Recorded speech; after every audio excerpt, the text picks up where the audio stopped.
Welcome to Wing Academy Video, an extension of Wing Academy of Unfoldment. I'm your host, Diane Wing, and my show focuses on how to use spiritual concepts in the real world. We will address issues related to the mind, body, and spirit, discover how to release what holds us back, and ways to come into our power. Learn more at dianewing.com.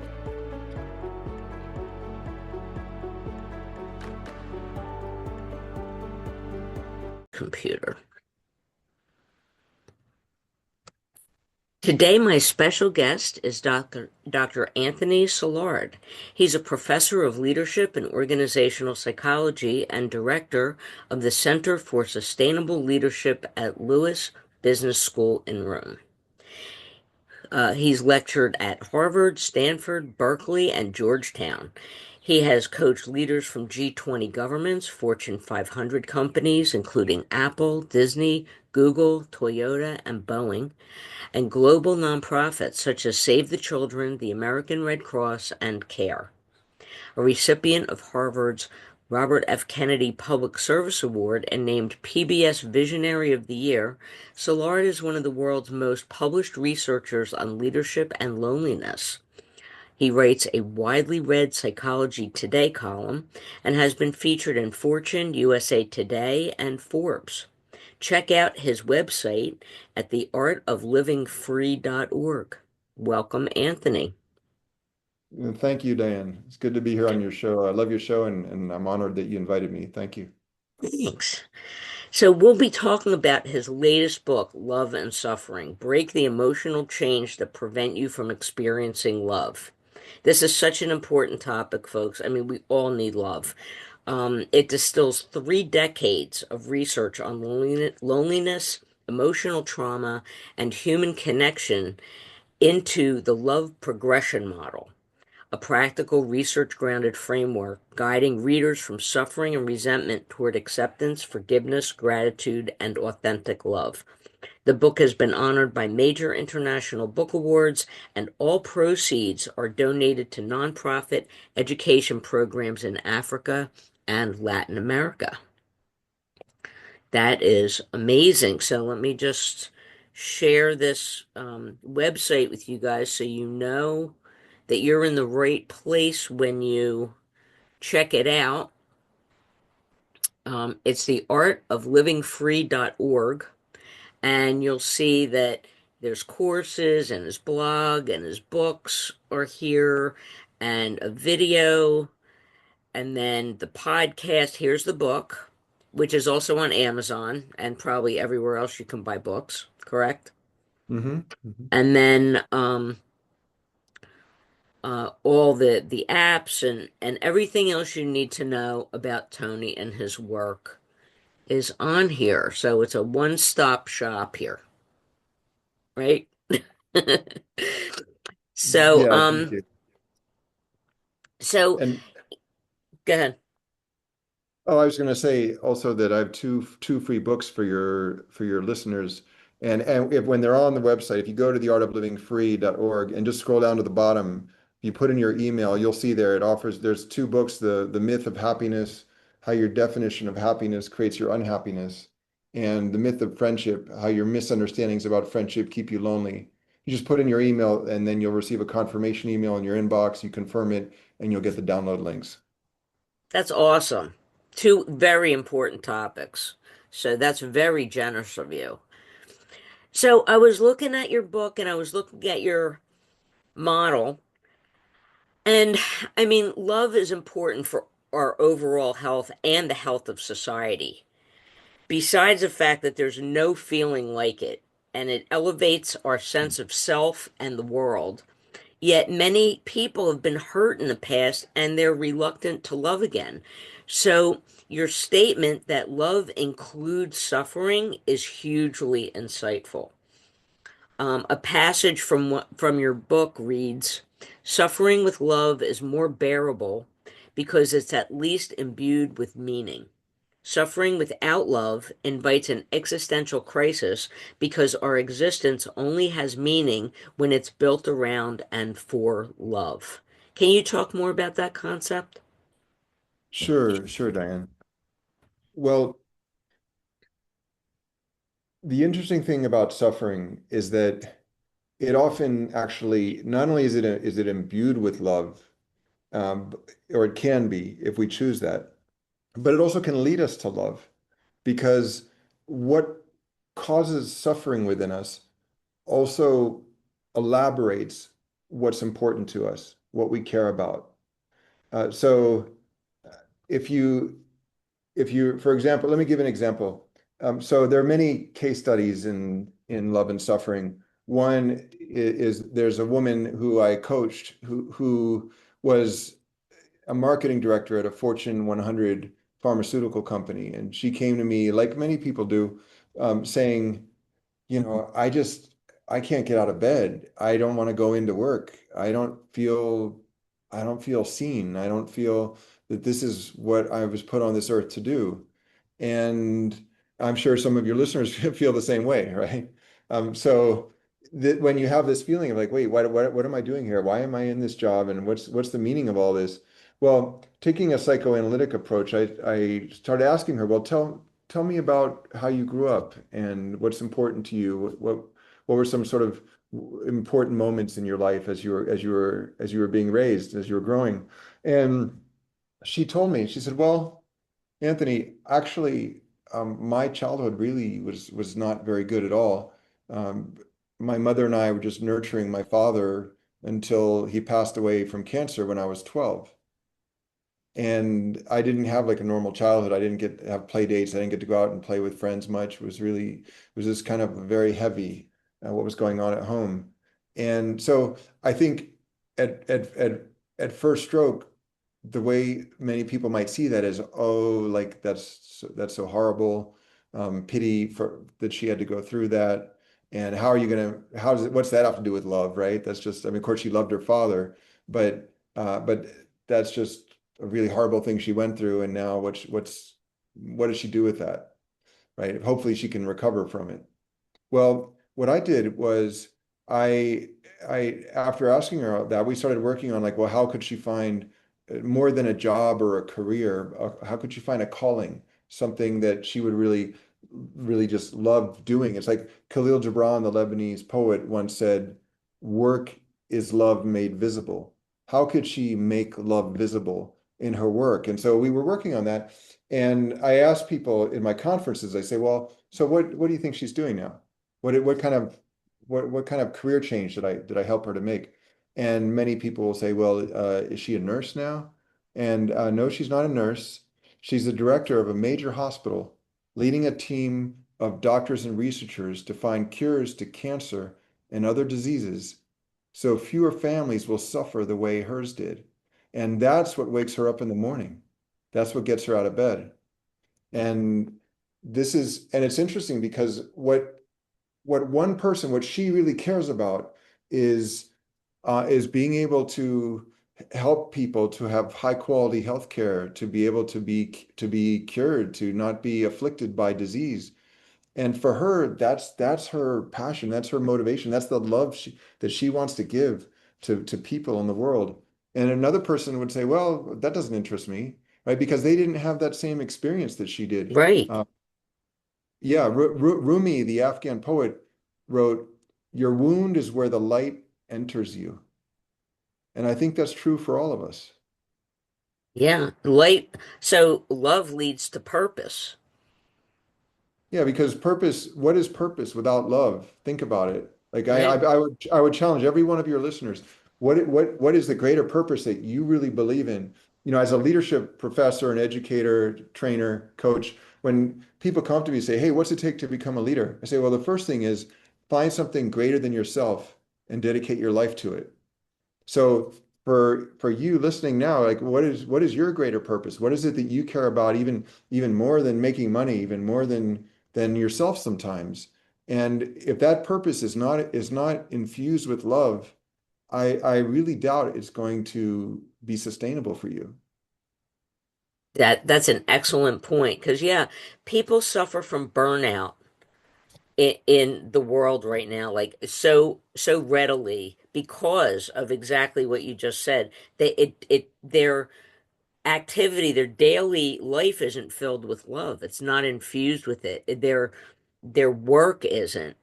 They're just trying to live paycheck to paycheck. So, what's the higher energetic frequency, is what I would call it, that would be associated, and love being the highest frequency?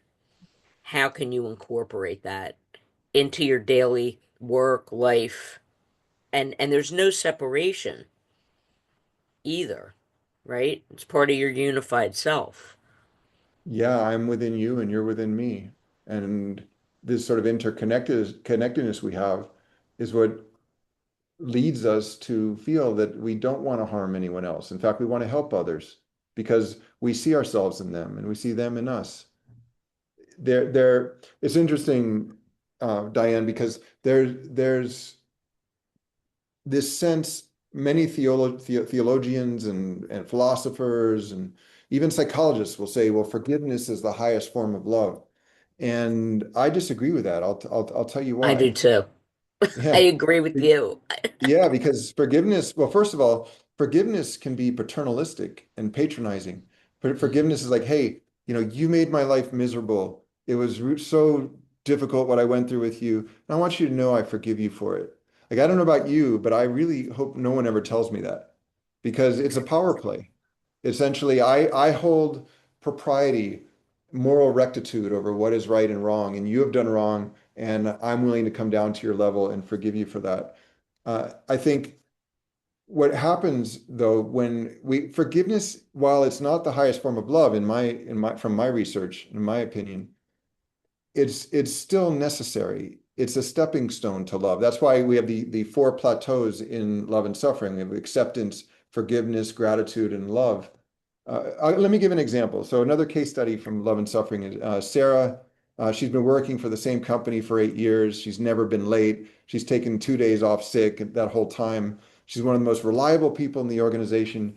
Yet she's always overlooked for promotion. She's burned out. She can't relax. She doesn't go to the gym. She doesn't eat well, and you wonder, well, why is that? Why? And so when I was coaching Sarah. Again, we had to look back and what had gone on in the way she grew up.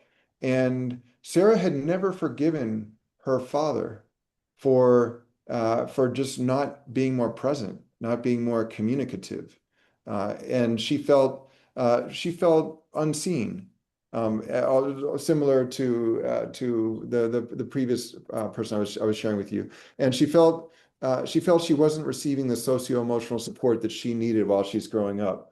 Well, what I've found, and so I've coached tens of thousands of leaders, from like companies you mentioned, uh, nonprofits, political leaders, mayors, and what I found is that every single one, they come to see me because they've become stuck in some dimension of their life.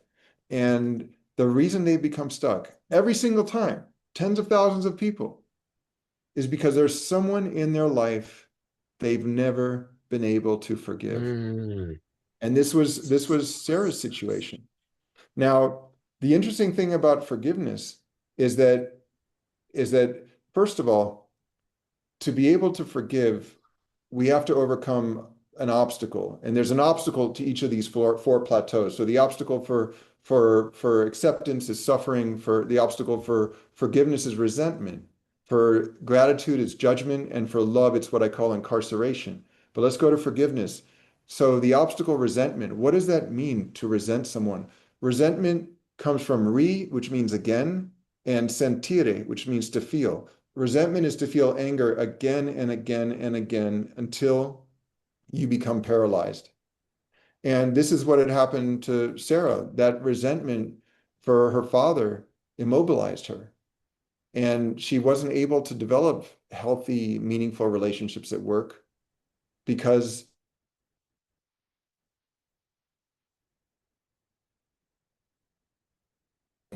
as we move into forgiveness, if we're lucky. Now, forgiveness is a good thing to do, right? But again, it's not the highest form of love because one thing to understand forgiveness, one thing that for your listeners out there, one thing that you'll discover in love and suffering is that is that you can't forgive someone unless you have first judged them. So, in other words, Hmm. forgiveness is impossible without judgment. You can only forgive someone if you first judge them. Well, that's kind of problematic because Hmm. judgment is not a very positive thing for us to be doing. Right. Rumi wrote the Afghan poet again. He wrote, "There is a field beyond right doing and wrongdoing. I'll meet you there." And I think when we move past resentment, judgment, we go past gratitude, we go into love. There's this sense of what you just mentioned, Diane. There's this inner connectedness between us and others where we can't judge because we know to judge someone. It's like if you're pointing your finger at someone, you got three fingers pointed back at yourself. If we judge someone, we burn a bridge that we ourselves need to pass to move toward love. And to me, to forgive somebody implied that they did something wrong where they were just, to me, they were on their path. They were on their path and we're on our path. And we have to take some responsibility for accepting what they were, what the situation had within it. But I look at it as it was a lesson. Like I needed to be around this person and experience this relationship because I learned something from it. And to me, that's the biggest thing. And so to forgive, implying that they're wrong, I prefer acceptance over forgiveness. But you have both in your model. Well, and gratitude, because And what you're gratitude. what you're describing is all three, because you are saying, not saying like I forgive you. It sounds like Diane, I mean, you're very, very enlightened here, but it sounds like what you're saying here is not I forgive you for what we went through. What you're saying is I'm grateful to you for what we went through. That's And that's it. something very different. What you're saying, Diane, is that you know what? Instead of staying home and cowering in the corner of my room, I went out into this vast, challenging world and I met you and we did this relationship dance together and we both were hurt in different ways, but the ways in which I was hurt actually led to some of the most profound learning in my life that helped me to move further toward love, to be able to love more openly, more freely. When I'm coaching people, and so many people really wish they had that right intimate partner. And like for example, James, another person who I include in the book in Love and Suffering, James would sleep around. He couldn't commit to any particular woman. And yet he couldn't really live with himself for it. And he would come to see me and say that he felt really guilty for what he was doing and so on and so forth. And what I help James to realize, and what I help the readers of Love and Suffering to understand, is that you only see one person in the intimate part of your life, your entire life. You see one life partner, and then each of us sees through everyone else to that life partner. So what I advise James, which I'll advise your listeners, let's suppose you're dating someone, you're not sure about them, or you've been seeing someone for a long time, but you're not sure if it's ready to go to the next stage of the relationship, and you're wondering what you should do. The person you need to ask is your life partner. Imagine that life partner up in the distance, and you can see through the person in front of you, the person sitting across the table from you, to your life partner, and ask that person, "Is this you? Like, what am I supposed to do here? If this is you, then I'm going to make this relationship work, and we're going to work through these challenges and love each other." But if the life partner is telling you, "That's not me," and you know what your values are, Hmm. and this person does not share those values, then you know what you have to do. I think we get so caught up in money and looks and all the research on dating and relationships. So always finds that like what's the most attractive elements in another person. For both men and women, it's not money, it's not looks, it's kindness. Because, Mm. kindness is a signal that says when we have trouble down the road, when it's challenging, I'm still going to think of you. And so when I always tell people, I say, it's not what he drives, it's what drives him. It's not how she looks, it's how she looks at you. Yes, yes, that's very true. And for me, I would add to that freedom to be yourself. Like, do they accept you for who you are, or are they trying to change you? Mm, Because that's not love. You know, unconditional acceptance. And that doesn't mean you're not going to fight. It doesn't mean that you're not going to suffer on some level, because, as you point out, suffering isn't the opposite of love, but it's a pathway to it. I mean, it's all inherent, whether it's a person or a pet. You know, if you lose that person, they're suffering, right? Um, but yeah, I mean, to be fully accepted and not be controlled or expected to be what they need only, you know, the person that is the ideal to me is the one who lets you be yourself, and they are fine with, like, there's no issue with it. So you can do your thing and they can do their thing, mhm. and you can come together and share that other part of yourself, but you don't have to be only about that other person. Well, again, you are so enlightened, Diane. I think most people are not able to pull that off, what you just described, because they don't they don't really understand themselves. They don't That's understand who true. they are. And so Hmm. they're driven not by, like, when we go into a relationship from a place of need because we're lonely. Like, and over 3 in 5 Americans are lonely today, and over Wow. 50% in most countries. Yeah, UCLA loneliness scale. Over 61% of Americans are lonely. Loneliness is skyrocketing. Actually, I'm right now with Sarah Wright in New Zealand. As you mentioned, we're the two most published researchers on loneliness in Wow. organizations. And what we're finding is, when people are lonely, first of all, the loneliness dysregulates you. It actually makes you try too hard in to make a social overture to someone else, or not try hard enough. And either way, other people read you like a book and they go, okay, something's wrong here, and they stay away. And I think what most of us do is we don't go into relationships from a place of want.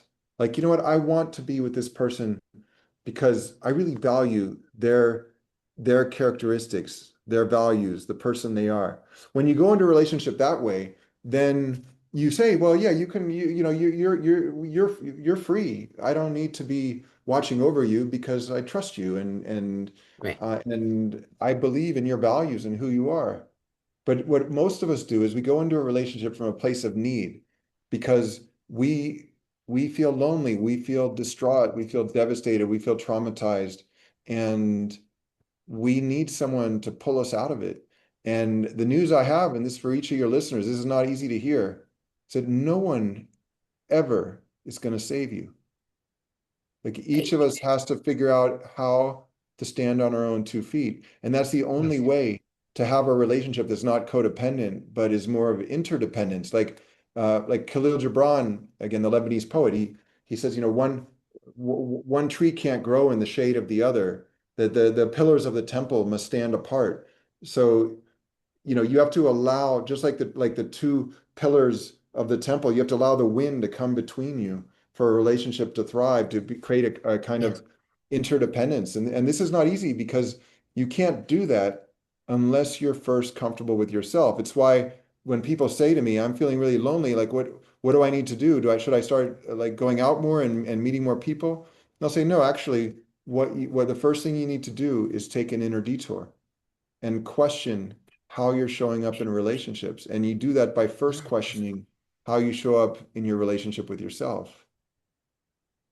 Yes, I love that inner detour. That's a great phrase. The other thing is, when you know yourself, you can be alone without being lonely. It's not the same thing. Mm. And having that alone time helps you recover. Actually, it helps me recover, at least when I'm around too many people, I need to withdraw and be alone so that I can, okay, how did I feel about that? What just happened?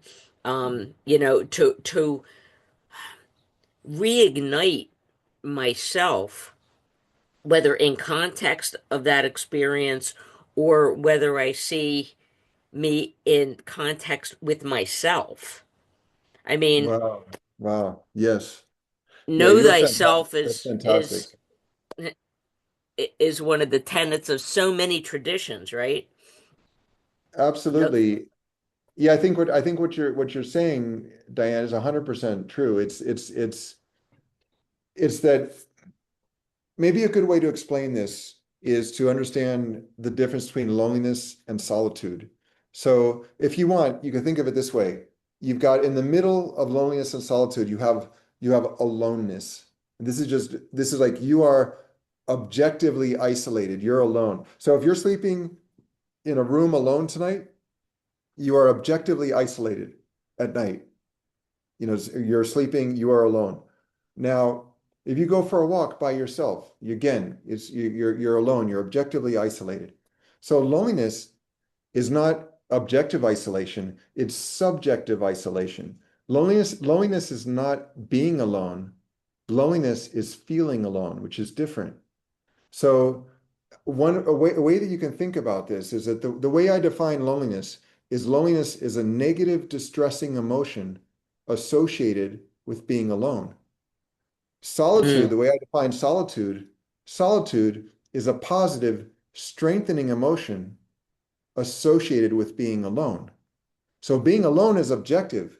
Loneliness or solitude, both of those come not from the physical objective state of being alone. It comes from the emotional charge we get associated with being alone. And so just as we say like one person's trash is another person's treasure, being alone is trash for some people and is treasure for others. And that's the difference between loneliness and what you're describing, Diane, which is solitude, which is where you're alone and you enjoy being alone. So it's not mhm. the distress of being alone, it's the glory of being alone. And I think Yes. what all of us need is we all need, and this is actually the one of the free books for your listeners, the Myth of Friendship. One of the chapters in it is all about this, is that we all need to balance togetherness and separateness. Whenever I hear someone saying, "Oh, I just like to be alone. I don't really need other people," I go, "Okay, that's great. Why don't you go spend a month alone and then let's continue this conversation?" Because they're not going to be saying the same thing after that. Even like Thoreau, who kind of immortalized being alone with his Walden Pond and all that. He used to say that if someone came by, like a friend came to visit, like he wouldn't let them go. He was like he wanted to talk to them for as long as humanly possible, even walking them out of the woods. And and this is the thing is that if we have too much separateness, too much isolation, it's really not healthy for us. Even if you look at in prisons, most prisons now have proscribed solitary confinement because the debilitating mental effects on prisoners are just devastating. So too much separateness is not really healthy for us, but too much togetherness is not really healthy for us either, because what often happens, the reason we are always with other people is because we cannot confront ourselves. And as a result, we tend to start hanging out with the wrong people. And if Hmm. they say lonely in a crowd, Yeah. if you can be at your loneliest when you're with people, but you don't feel values congruent with them. It's a distraction, but if you look at relationships as part of your learning process, and you know, it helps because if you just stay in your head, like it's like when I write a book, I have five beta readers. I can't just write and publish the book. I need feedback. Like I need to have that relationship with readers because my perspective isn't the only one. So I want to hear more about what they think. And it's so important. And I love my isolation because I love to work and think. But then, I'm like a social introvert, it's important to have a balance. And A and social life, introvert, I like that. Yeah. there's no And balance and harmony without both pieces. and you know it's interesting, Diane, you call them your beta readers. I call the same, I have the same process, and I call them my ideal readers. It's the same idea. And every creative initiative has two acts. The first act is with the door closed, the second act is with the door open. And what you're doing there is you're saying, okay, I've spent all this time working on my ideas and I've got the draft of the book. And then you go to the beta readers. When you do that, you're opening the door and you're saying, this is not just about me. I'm writing this book to serve others, to share this love that I have inside me with others. Yes. Now I want to understand from them how they're receiving it. It's kind of like communication 101. You have the sender and the receiver.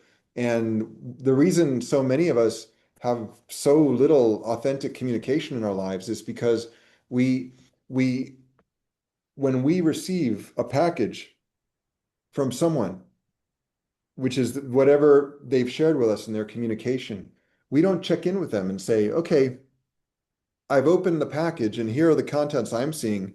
Are these the contents you intended to put in? And as a result, we have this unprecedented polarization in our society. We have distrust, we have fear.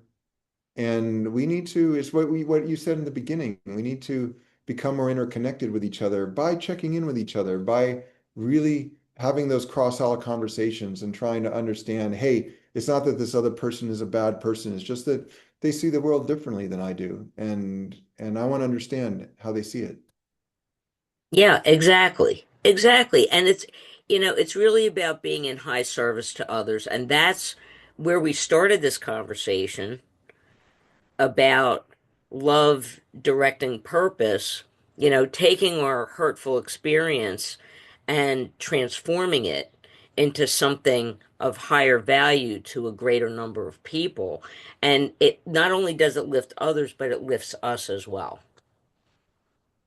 Absolutely. It's that, they call it the warm glow of giving. In fact, there's study by James Rilling, research professor, and he did he did this research where he found that if you give people $20 and you say you tell half the people, hey, go buy a gift for yourself, okay, and then you tell the other half, go buy a gift for someone else.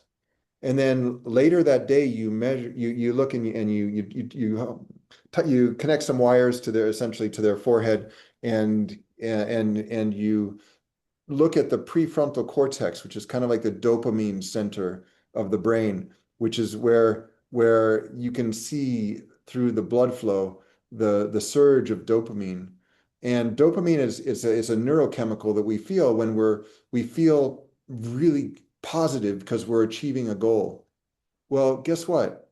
That dopamine center, it actually surges much more when we buy something for someone else than when we buy Mhm. something for ourselves. So we actually feel a stronger sense of reward by giving to others than by increasing increasing our benefits for ourselves. I think we one of the biggest mistakes we have in our society is just this belief. I think it's called Dale Miller at Stanford calls it the norm of self-interest. We have this idea that everyone is out for themselves, and this is really kind of enshrined, especially in the American psyche, that it's kind of a rat race, and everybody's out for themselves, and you got to get what you can for yourself. And for example, one of the greatest selling novels of all time, children's novels, so Lord of the Flies, right? Oh, William Golding.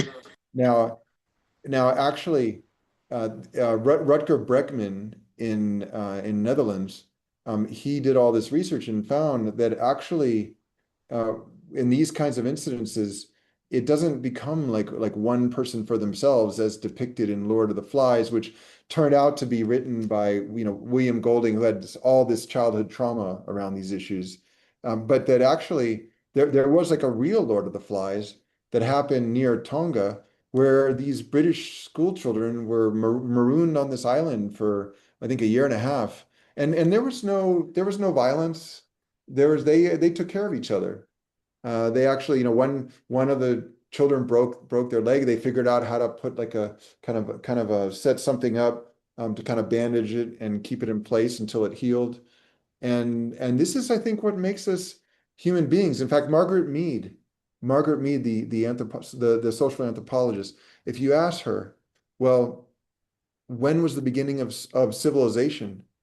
And she would say, she used to say this, that it was when they discovered the first broken femur that had healed, because basically someone broke their leg, and for it to heal means someone else had to nurse them back to health for at least 6 weeks and Mm. really forego benefits to themselves just to help this person survive.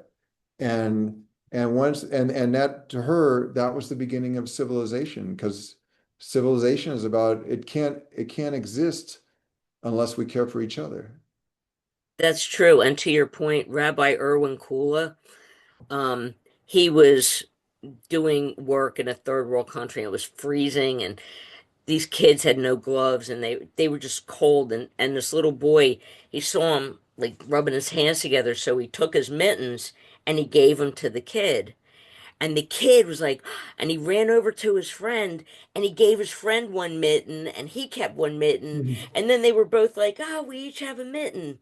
And it was so much better than just keeping them both for yourself.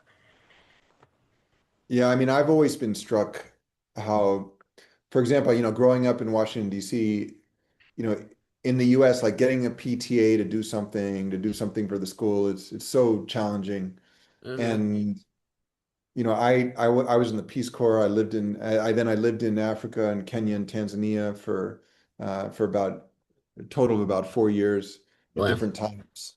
And and I worked with a lot of the schools there, and I was just really struck by I've been really struck because I go back every year for these pro bono projects I work on there, leadership projects for rural schools in Kenya. And I'm just always struck by like how much the parents in these very, very low income communities are willing to do for their schools and for other families in the community. And it actually kind of is a bit shaming for us in the West. It's like they have so little in terms of financial resources, and they give so much. You literally have situations where they're trying to raise funds to buy books for the children or to build a new classroom, and you have single mothers who just don't have any disposable income, and they're literally like bringing a chicken to the school so they can auction the chicken to a family that can afford it and use that money to help build the classroom. Those kind of it's so common there. and there's a higher level of appreciation also that we don't seem to have. Yeah, It's I probably have to admit that one thing that keeps me going there every year is that nowhere else do I feel so appreciated. People they really go out of their way to let me know how much they appreciate my being there and whatever support I'm able to give. It's and this is one of the things, is that appreciation doesn't cost anything, and in fact there's a lot of research on giving compliments that's discovered that we often don't give compliments because we worry, well, maybe the other person won't take it the right way, or if we do it too often they'll start to think it's not genuine. And then they interview the people and they survey the people who receive the compliments, and none of that is true. People love compliments, and as much as you can give them, as long as you can give them, they never get tired of them, and they don't really judge you for maybe the way you gave the compliment, or you could have done it better. They're just like, wow, you're thinking of me. I'm important to you. They feel so valued, so it, included. yeah, and for me, a compliment, gratitude is more elevating to me than an actual compliment. So like Mhm. just being when I'm grateful to somebody for helping me, even without asking, especially without asking, um, they're so like they're touched by that. like their effort was worthwhile, but I'm being sincere with the gratitude, and that's one of your plateaus. I mean, it's so important to be grateful and not just take things for granted, that, that expectation that somebody else should do something for you. That's actually absolutely right. And one thing that I write about in Love and Suffering is around gratitude is that there's a gender difference here. So this is not a broad stroke true for every person who's a man or a woman, every individual, but it's a pattern we see in large samples in terms of how much men versus women express gratitude. And women do it a lot more on average Hmm. than men do. And this is one of the reasons that women tend to develop much more meaningful relationships and friendships than men do, because a lot of men don't want to express gratitude because expressing gratitude is admitting I didn't already have everything I needed, Yeah. and I'm vulnerable. You were able to give me something I didn't have, and I'm going to humble myself by telling you that. That's how many men look at it. It's kind of like handing over the keys to the fortress. I had one guy tell me, and this is the thing, because if we are unable to be vulnerable, it's really hard to develop a connection with another human being that starts to generate trust. So it's something that I know I need to work on, and I think a lot of people as well, because when we can express genuine gratitude, as you shared, yeah, it's much more powerful even than a compliment, because it's telling someone, you helped me. And how many of us, it's kind of like guys, for us guys, we can't even ask for directions, much less how are we going to tell someone like you helped me, right? And but then but then as a result, let's look at what's going on. If you take a man and a woman age 60 years old, both married, and their spouse passes away, the chance of that man living another year, if you look at what's the percentage chance of that versus the percentage chance of the woman living another year whose husband passed away, her chances of living another year are much higher than Yeah. that man's chances.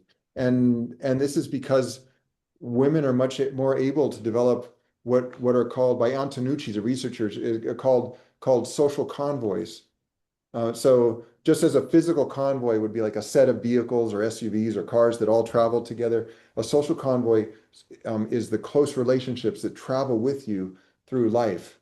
And I think this is one of the greatest concerns I have for where our society is going, because lonely men can become dangerous men.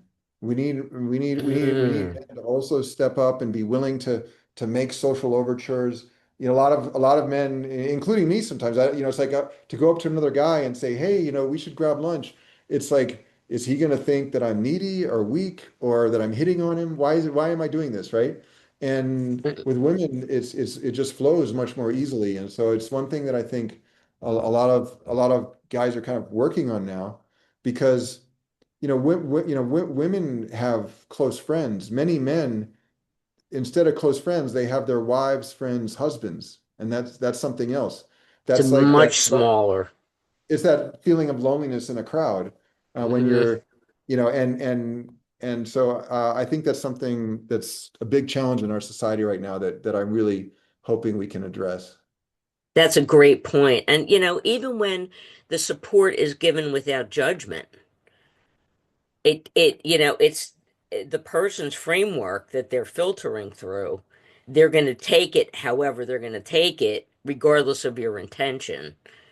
Like you were saying, like men are going to react to it differently. That's why there was Golden Girls and not Golden Boys as a TV Mhm. show, right? Oh, and They that's were why and that's why women are comfortable going to the bathroom together and men are not.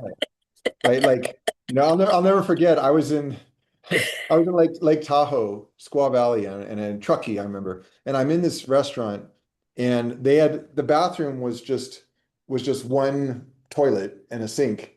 And I go in there, and so I guess I'd left the door unlocked, and this guy he's probably 80 years old, he opened the door and he saw that I was inside, And he goes, oh, okay, sorry. And so he closed the door to wait from the inside. So he's like standing there on the inside, and then I like I kind of like, okay, I got to get out of here. And I was out of there within 10 seconds. And it was funny because one of the servers came up to me and he was like, "Did that really just happen?" Because he saw the whole thing. But yeah, so I don't know where that comes from, but we're just very different when it comes to that. And it's interesting. I formed a men's group when I was living in Claremont in California, and I worked with this other guy, Chris, and the two of us we spent about 4 months planning it. We finally got about 10 guys where maybe 7 or 8 of them would come every month. We rotated houses. We did a potluck. And by the way, very important point here that I learned. Um, if you're having a group of guys over and you're doing a potluck, first of all, potlucks don't work with guys. I would have to say, look, a bag of chips does not count as a dish, right? A 6 pack is not a dish you bring to a potluck, right? And but anyway, the food aside, we would, because then in the end they were just bringing something from Trader Joe's or whatever, but it still worked. And and yeah, like the first time I cooked this really nice dish, and everybody else is like Trader Joe's bag. I'm like, okay, learned my lesson. And anyway, so we're there, and it was really meaningful. And this went on the whole time I lived in Claremont. I was like, I think it was for like 4 years. We'd meet once a month. It was very meaningful. And so my wife saw this, and she thought, okay. She actually had done something similar when we lived in Barcelona before, when I was doing my doctorate, and she thought, okay, well. I'm going to do something like this too. And so she saw what I was doing. And so she made a couple calls, sent a few text messages, a few WhatsApps. And the next morning, there are 15 women sitting in a circle in our backyard. Right. So yeah, I mean, it's just, and I think this goes back to our ancestors on the wide open plains and the dark forests. Like women, the woman's the guy, her partner went out hunting, and he may not have come back with any food. And so she, in order to keep the children alive and to care for them, she had to what social psychologist Shelley Taylor calls tend and befriend. She had to tend the children and befriend other women and be able to band together and say, okay, so the guys are out hunting, the women are out foraging, and okay, which woman found some medicinal herbs that are going to help if their child is sick, and they've a lot of sharing of resources. And whereas guys were just like, okay, I'm out on the hunt and I'm just going to focus on the prey, and it didn't develop the same socio-emotional abilities that women have. Yeah, and the nurturing um is a very different kind of trait also. Without and I said high service before. That doesn't mean submission. I'm sorry. Here's my love right here for those of you who never met Lily. Um Oh she's wow. all right, honey. Go ahead and go see Daddy. All right, sorry. Um um So cute. yeah, she's our baby. Submissive help or support is different than high service. It's not about being a doormat. It's about wanting to help and seeing a need and, connecting with that person and offering whatever you can do. And it doesn't mean diminishing yourself in the process. Exactly. Maybe I'll end with just sharing this, that Yeah. that I think a big mistake, because when I'm teaching leadership, I always tell my conference participants and students, I always say all dichotomies are false dichotomies. Mm. And if you think that, for example, just by being empathetic, you can be effective as a leader or as a partner or a friend, that's a big mistake. Because empathy taken to its extreme, like you said, you become a doormat. People walk all over you. Now, the counterpoint to empathy is authenticity or assertiveness. And if we take authenticity or assertiveness to its extreme, become aggressive. narcissistic, toxic, abusive.